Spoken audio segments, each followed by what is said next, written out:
Bismillahirrahmanirrahim. Assalamualaikum warahmatullahi wabarakatuh. Alhamdulillah wassalatu wassalamu ala rasulillah. Pemirsa yang semoga dirahmati Allah subhanahu wa ta'ala, Syekh Waitatus Salam Bali ketika menjelaskan tentang adab-adab berpuasa, beliau menulis bahwa di antara adab puasa adalah al-ikhlasu fissiyam, ikhlas dalam menjalankan ibadah puasa di bulan Ramadan maupun puasa yang lainnya. Tapi kali ini kita akan fokus pada puasa di bulan Ramadan. Nah, ketika menjelaskan tentang konsep ikhlas dalam ibadah puasa, beliau mengutip sebuah hadis yang diriwayatkan oleh Imam Bukhari dan Imam Muslim dari sahabat Abu Hurairah radhiyallahu anhu, bahwa Rasulullah Shallallahu alaihi wasallam bersabda, "Man shoma ramadhana imanan wa ihtisaban, ghufira lahu ma taqaddama min dhanbi." Siapa saja yang berpuasa di bulan Ramadan dengan iman dan dengan ihtisaban, ghufira lahu ma taqaddama min dhanbi, diampuni dosanya yang sudah berlalu. Inilah dalil tentang konsep ikhlas dalam ibadah puasa. Jadi agar kita bisa menjalankan puasa dengan ikhlas, kuncinya ada dua dalam menjalankan ibadah puasa: iman, dua, ihtisaban. Apa makna iman? Apa makna ihtisaban? Ini yang akan kita bahas. Tentang sabda Nabi Shallallahu alaihi wasallam, "Man shoma ramadhana", siapa saja yang berpuasa di bulan Ramadan, maksudnya adalah puasa sepanjang bulan Ramadan, 29 hari maupun 30 hari. Jadi mohon siapa saja dari Anda yang memiliki kebiasaan puasa Ramadan hanya 3 hari pertama, 7 hari pertama, tolong dihentikan. Puasalah Ramadan 29 hari atau 30 hari selama bulan Ramadan. Kemudian sini Nabi SAW bersabda, imanan, puasa Ramadan dengan iman. Iman kaitannya dengan puasa adalah, kata beliau mengutip perkataan Imam Ibnu Hajar Al-Asqalani di dalam Fathul Bari, bahwa yang dimaksud iman di sini adalah al-i'tiqadu bihaqqin fardiyati saumihi, meyakini dengan sebenar-benarnya bahwa puasa di bulan Ramadan itu fardu, wajib, ya, wajib. Meyakini dengan sebenar-benarnya bahwa puasa di bulan Ramadan itu wajib. Ini tentang makna iman dalam ibadah puasa Ramadan. Kemudian yang kedua tentang makna ihtisaban.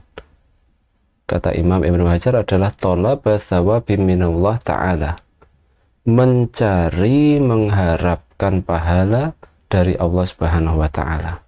Kemudian Imam Al-Khattabi beliau mengatakan bahwa yang dimaksud dengan ihtisaban adalah seseorang itu berpuasa di bulan Ramadan dengan mengharap pahala puasa Ramadan, menjalankan dengan jiwa yang legowo, yaitu apa? Tidak merasa terbebani dengan kewajiban puasa. Kemudian yang kedua, tidak merasa terbebani dengan panjangnya siang hari di bulan Ramadan. Kata Imam Al-Khattabi, menjalankan ibadah puasa dengan jiwa yang legowo, dengan mengharap pahala dari Allah. Jiwa yang legowo itu seperti apa? Tidak merasa terbebani dengan kewajiban puasa, kemudian tidak merasa terbebani dengan lamanya puasa di siang hari. Kemudian Imam An-Nawawi ketika menjelaskan tentang makna ihtisaban, beliau mengatakan bahwa seseorang berpuasa di bulan Ramadan dengan hanya menginginkan ridho dari Allah Subhanahu wa ta'ala, tidak bermaksud ingin dilihat manusia, atau tidak disertai dengan tujuan-tujuan lain sehingga bertentangan atau menyimpang dari makna ikhlas. Inilah, jadi kalau bisa kita simpulkan, misal ada orang bertanya, puasa yang ikhlas itu caranya seperti apa?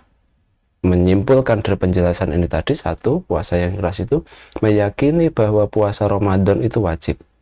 Dua, mengharap ridho Allah Subhanahu wa ta'ala. Ini Imam Nawawi, penjelasan beliau. Kemudian ketiga, mengharap pahala dari Allah Subhanahu wa ta'ala. Ini penjelasan Imam Ibnu Hajar Al-Asqalani.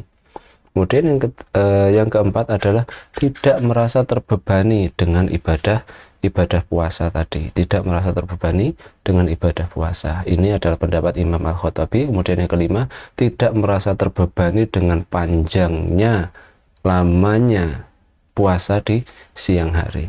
Ini adalah pendapat Imam Al-Khattabi. Jadi puasa yang ikhlas itu 5 ini: mengharap ridho Allah, meyakini bahwa puasa Ramadan itu wajib, mengharap pahala dari Allah, tidak merasa terbebani dengan kewajiban puasa, tidak merasa terbebani dengan lamanya puasa di siang hari. Maka ketika menjelaskan hadis ini sebagai penutup, dari hadis ini ada beberapa pelajaran yang bisa kita simpulkan. Yang pertama, fadilatus shaumi Ramadan bisyartaini madhkurain. Keutamaan puasa Ramadan dengan menempuh 2 syarat yang telah disebutkan. 2 syarat apa? Iman, ihtisaban. Kemudian pelajaran yang kedua dari hadis ini adalah al-ikhlasu ahadun syurti min qabulil amal. Ikhlas adalah satu dari 2 syarat diterimanya amal. Ikhlas adalah satu dari 2 syarat diterimanya amal. Syarat satunya lagi apa agar amal itu diterima? Ittiba, caranya benar, caranya meneladani Nabi Shallallahu Alaihi Wasallam. Ikhlas, caranya benar. Kemudian pelajaran terakhir dari hadis ini adalah hadis ini menunjukkan bahwa amal yang sedikit itu bisa menjadi berbuah pahala yang sangat besar. Dan inilah keutamaan umat ini. Dengan dijadikan amalan yang kecil, pahalanya sangat besar. Demikian penjelasan kita tentang cara puasa yang ikhlas itu seperti apa.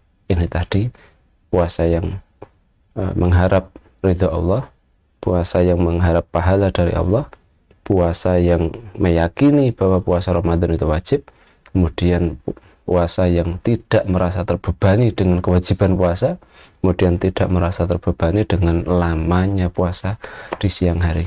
Semoga kita dipertemukan dengan bulan Ramadan dan bisa menjalankan ibadah puasa dengan ikhlas. Wabillahi taufiq wal hidayah. Wassalamualaikum warahmatullahi wabarakatuh.